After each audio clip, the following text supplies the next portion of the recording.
Our first session, as it will be facilitated by Professor Ujjwal, will focus on some unexplored areas, experimental teaching learning, and creative evaluation. I welcome Professor Ujjwal K. Chaudhuri. The system doesn't allow organic learning. The system does not allow deep dive.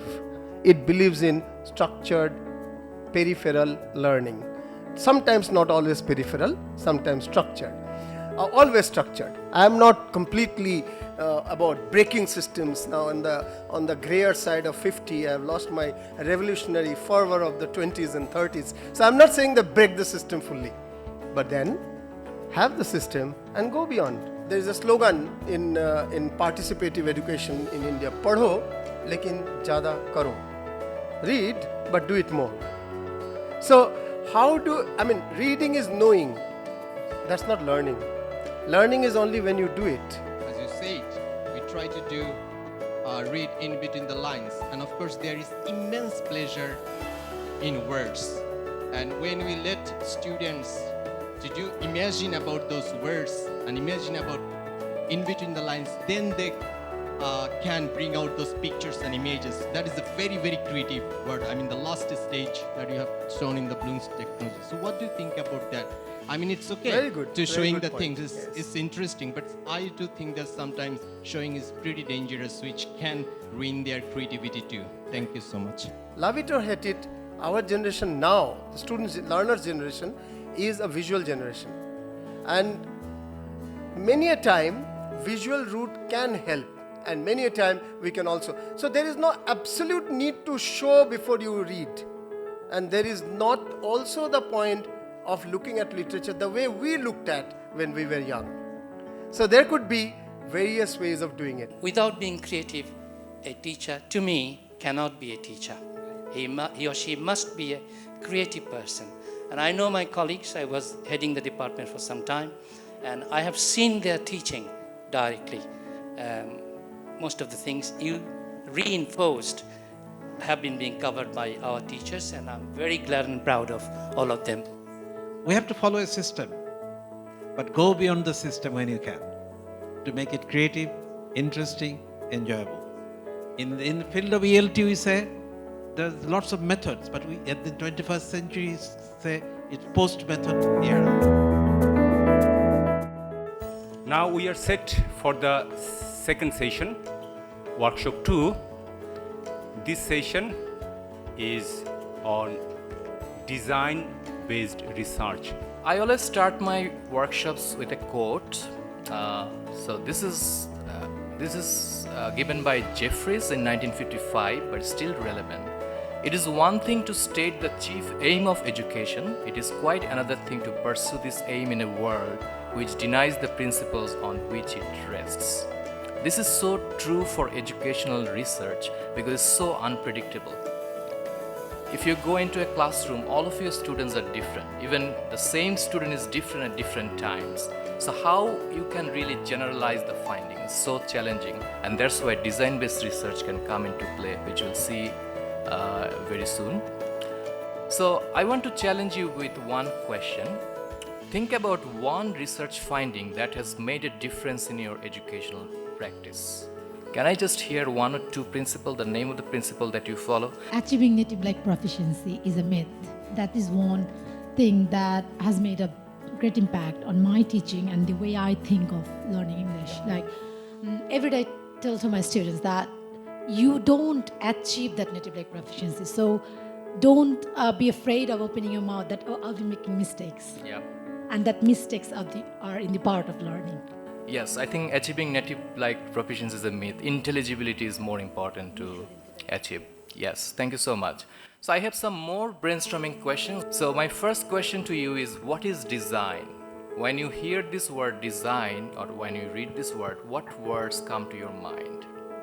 Model, standard, a framework, a map, yes, planning, structure, great. Design means a roadmap, a structure through which it can mean anything. Design means designing a lesson plan, Design means designing an iPhone, designing a rocket, anything can fall under design. So my second question to you, have you designed an educational product? Practice teaching, okay. Any other example? Visual thing, so that's also an educational product, right. And the next question is, you design something, you follow some principles, and then you implement that. And how do you evaluate your design? Comparing with previous batches, okay? That can be one way. What are some other ways of measuring? Learner feedback. And then what do? Do you modify your product based on that? Yes, you do that. And that's why you keep on refining your lesson plans, keep on refining your facilitation styles, keep on refining your courses. And then probably you re-modify, re-implement. So this cycle continues, right? But have you shared that experience with others? So is it limited to your colleagues only, or also with your larger professional network? Just with your colleagues? Research community, how do you do that? Through publications. No partnership. Yeah, this is one of the hallmarks of design-based research, that collaboration is the key. And we'll now see how we do that. So what is Dbr? Let me put a definition for you. And I have bolded the key words so that we can discuss those. So let me go one by one. A systematic but flexible methodology. So when you apply it, you have a plan in mind, but it is not fixed. When you see something coming, then you can always change it. So that's the flexibility that design-based research can afford. And the next thing is it's iterative, because you are going through several iterations. You are not satisfied in its first iteration. You continuously refine it. And then iterative analysis, design and development and implementation are part of the same thing. It's all iterative. And then the one that Sir mentioned, that collaboration among researchers and practitioners, you always have to collaborate with your practitioners. If you are a researcher and practitioner both, you can play both the role, but it doesn't have to be so. So it can be you and a practitioner in real world setting. So it's not like other regular research. That's not done in laboratory.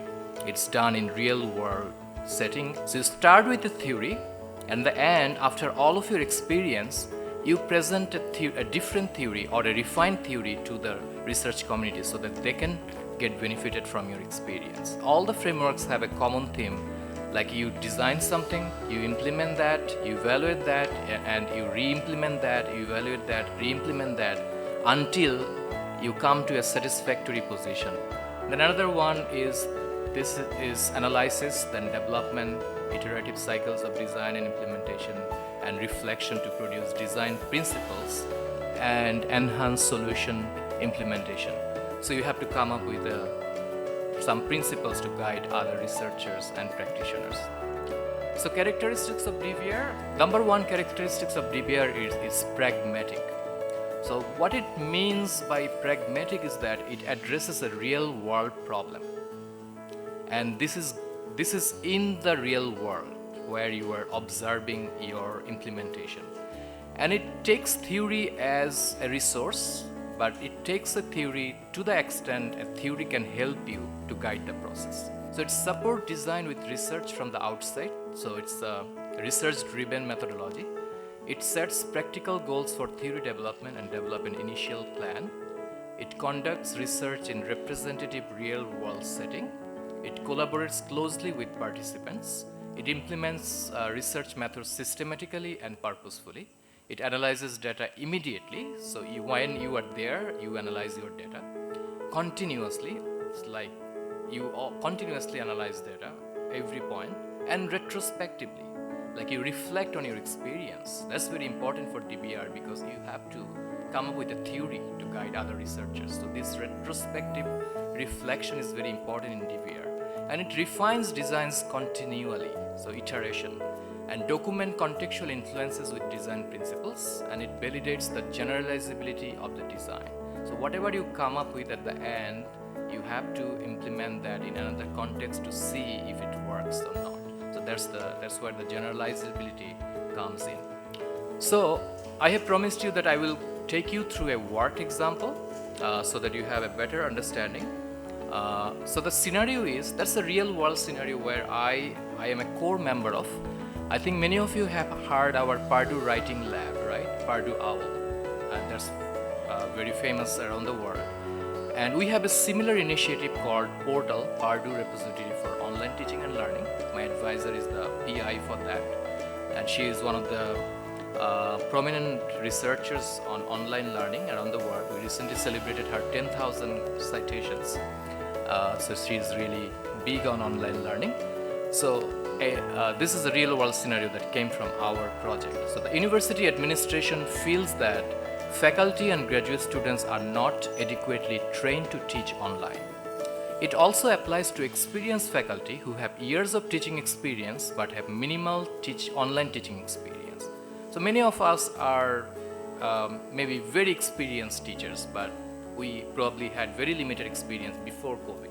And this project was actually before COVID, when Purdue wanted to expand their online teaching courses. So the administration assigns this responsibility to the university's Learning Design and Technology program to come up with an intervention, as their area is online learning.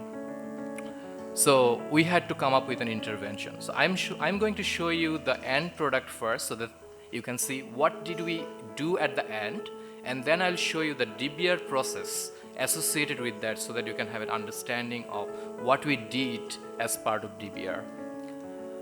So research questions for Dbr. So the particular research question that we had for that project was how to train faculty and graduate students to teach online effectively in higher education. As you can see, the first few words are bolded, so the trained faculty and graduate students. So this was our theory part. Because they are clearly adult learners, so we have to follow adult learning principles. We have to follow a framework that can give us the some ideas what they need, like the andragogy and other things. And then teach online effectively is the practical part.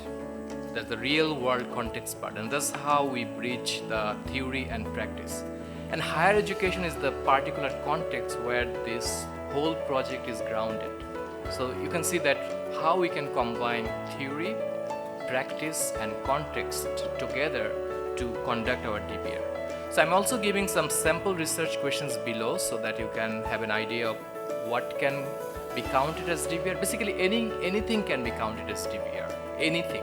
There are just thousands of problems, thousands of things that teachers are doing where Dbr can be incorporated. Like how can instructors raise motivation for students to speak in English more outside of their English classroom at the university level? How can instructional designers ensure social justice in all course curricula to be role models for others at the university level? It can be one of the things that you are doing now. It can be one of the things that you have planned to do in future. You just have to align all of these principles together to make it a Dbr. So let me show you the end product first. Can you please show them the link, our portal? If you click on one topic, you'll see there is a 2-pager resource. So through our need analysis, we found that faculty and grad students really do not have time to take part in intensive training, but they can learn through self-paced training modules. Like you can see, strategies for online teaching and learning. So there is another category, getting started, thinking about your course design. So all of these topics are these 2-page resources which help faculty and grad students to learn more about online learning, to learn more about how to implement the online learning strategies. So you can see the Panon repository, so you have to anonymize the Purdue for research paper purpose. You can see that, so it addressed a real world problem. So we have a problem that faculty and grad students are not trained enough. So we have to do something to solve that problem. Then the portal team used a design-based research approach. In this study context, we used Bentiam et al.'s model to identify problems faced by instructors who struggled with or were new to online teaching from a human performance technology standpoint. So that was our theory part. So we used this Bentiam's model to understand more about the faculty and grad students' problems. And then to address the identified needs, we created resources for online teaching and embedded our research within practical activities to further study our design process. And then our efforts resulted in an HPT OER model for designing digital repositories. So the previous sentence was our iterative part, how we design the intervention and how we refine that. And the last part where it says our efforts resulted in an HPT OER model for designing digital repositories was the theory that I talked about, that a refined theory, the theory that would guide our professional community to take similar initiatives. What makes design-based research different from predictive research? So in a predictive research is the general research that you do every day.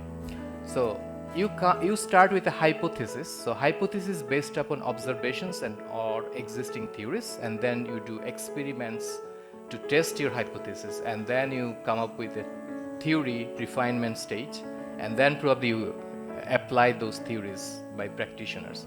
But what happens in a design-based research is you analyze practical problems by researchers and practitioners in collaboration, then you develop solutions, and then there is an iterative cycles of testing and refinement of solutions in practice, and then you reflect on that to form design principles and enhance solutions implementation. So we actually had a group work which probably would give you more ideas, but I don't think we have the time to go through this group work. But let me just read that out so that you can do it internally in your mind later when you have some time for reflection.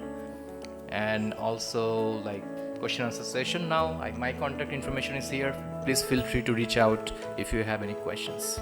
I could understand because it was quite a short one than Yeah. the expected, I'm sure. Yeah. And I'm sorry about that. But when it comes to interventions, is it more focused on the existing problem that I have, that I want to address, and how I address that? Could that be called interventions? Yeah, so you see a problem and you try to solve that problem, right? You will not just stay and go with the problem. So how will you solve the problem? You design a solution. And how will you design the solution? Some principles will guide you to design the solution. It can be your experience, it can be the other theories, it can be other people's experiences too. So you will incorporate all that into your design and you implement that. But will that be perfect? No, because So that's why it becomes interventions. that's the intervention. Okay. And then since it will not be perfect because your context is different from others, so then you continuously monitor your intervention and come up re-evaluation and then redesign and re-implement that. So I was thinking that you young researchers, if you're thinking about doing research, you can take this up. You know, sometimes we complain that our students, the poor quality students that we have, they are not good at speaking. So you can target a skill, develop, use one theory. আপনারা এক একজন হয়তো same বিবিএতেই 2-3টা section পড়াচ্ছেন, 2-3টা সেকশনে different model করতে পারেন, implement করতে পারেন, কম্পেয়ার করতে পারেন রেজাল্টসগুলো. So I think it can be used by you as well. So I hope Doha Bhai's session actually gave you insight and exciting ideas for you to implement. We have to be very much creative. Here, Star was telling a story. He was actually telling about upgradation, updating whatever it is there in the syllabus. So it's all about more engaging activity of a teacher or researcher, and it's all about the impactful teaching.